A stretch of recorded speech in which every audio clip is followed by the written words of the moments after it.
அருகே உத்தம சோழபுரம் ஊராட்சி வெட்டாற்றில் தடுப்பணை கட்டுவதற்கு மக்கள் போராட்டம் நடத்தி வருகின்றனர். தடுப்பணை கட்டுவதை உடனே தடுக்க வேண்டும் என்று அப்பகுதி மக்கள் தொடர்ந்து போராட்டம் நடத்தி வருகின்றனர். கூடுதல் விவரங்களோடு இணைகிறார் நமது செய்தியாளர் லெலின். வணக்கம் லெலின், விவரம்.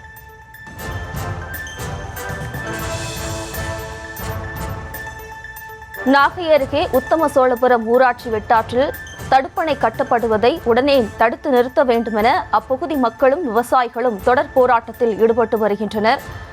1000க்கும் மேற்பட்டோர் திரண்டு வந்ததால் போலீசார்களும் குவிக்கப்பட்டுள்ளனர். இது குறித்தான கூடுதல் விவரங்களோடு இணைகிறார் நமது செய்தியாளர் நளின். வணக்கம் நளின், கள நிலவரம் என்ன விவரம்? ஜெயஸ்ரீ, நாகை மாவட்டம் திருமருகல் ஒன்றியம் உத்தம சோழபுரம் கிராமத்தில் வெற்றாற்றின் குறுக்கே கடல் நீர் உட்புகுவதை தடுக்கும் வகையில் புதிய கடமடை தடுப்பணை ரூபாய் 49 கோடியே 50 லட்சம் மதிப்பீட்டில் கட்டுவதற்கு ஆணை பிறப்பிக்கப்பட்டு பணிகள் தொடங்கி தற்போது நடைபெற்று வருகிறது.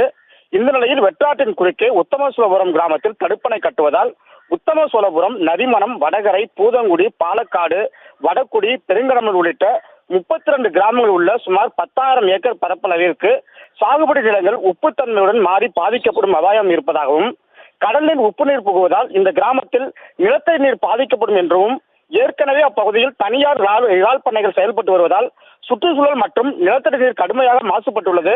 இதை தடுக்கவே அப்பகுதி விவசாயிகள் போராடி தடுப்பணை கொண்டு வந்ததாகவும், தற்போது தடுப்பணை வந்த நோக்கத்தை கெடுக்கும் வகையில் வேறு இடத்தில் கட்டப்பட்டு வருவதை நிறுத்தி கடல் மட்டத்தில் இருந்து 3 கிலோமீட்டர் தொலைவில் உள்ள பூதங்குடி பகுதியில் தடுப்பணை கட்ட வேண்டும் என 32 கிராம மக்கள் மற்றும் விவசாயிகள் தொடர்ச்சியாக போராட்டத்தில் ஈடுபட்டு வருகின்றனர். இந்த நிலையில் தற்போது ஆற்று நீரை தடுத்து தடுப்பணை கட்டும் பணிகள் மும்முரமாக நடைபெற்று வருகிறது. இதனை கண்டித்து 32 கிராம மக்கள் மற்றும் விவசாயிகள் இன்று வேலையை தடுத்து போராட்டத்தில் ஈடுபடுவதாக அறிவித்தனர். இதனைத் தொடர்ந்து இன்று காலை முதல் அணை கட்டும் பகுதியான உத்தம சோழபுரத்திற்கு பெண்கள், கிராம மக்கள் மற்றும் அப்பகுதி விவசாயிகள் 1000க்கும் மேற்பட்டோர் திரண்டு வந்தனர். இதனால் காலை முதலே அந்த பகுதியில் 500க்கும் மேற்பட்ட போலீசார் குவிக்கப்பட்டு தடுப்புகள் அமைத்து பாதுகாப்பு பணியில் ஈடுபட்டு வந்தனர்.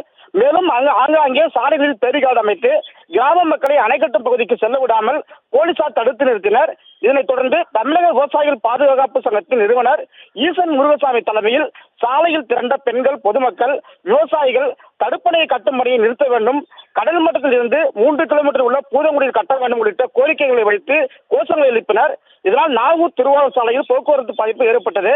இதனால் போலீசார் போராட்டக்காரர்கள் 700க்கும் மேற்பட்டோரை கைது செய்து தற்போது திருமண மண்டபத்தில் அடைத்து வைத்துள்ளனர். மேலும் இது சம்பந்தமாக ஆடியோவில் பேச்சுவார்த்தையில் ஈடுபடுவதாக போராட்டக்காரர்களும் வாக்குறுதி கொடுக்கப்பட்டுள்ளது. ஜெயஸ்ரீ, விவரங்களுக்கு நன்றி நளின்.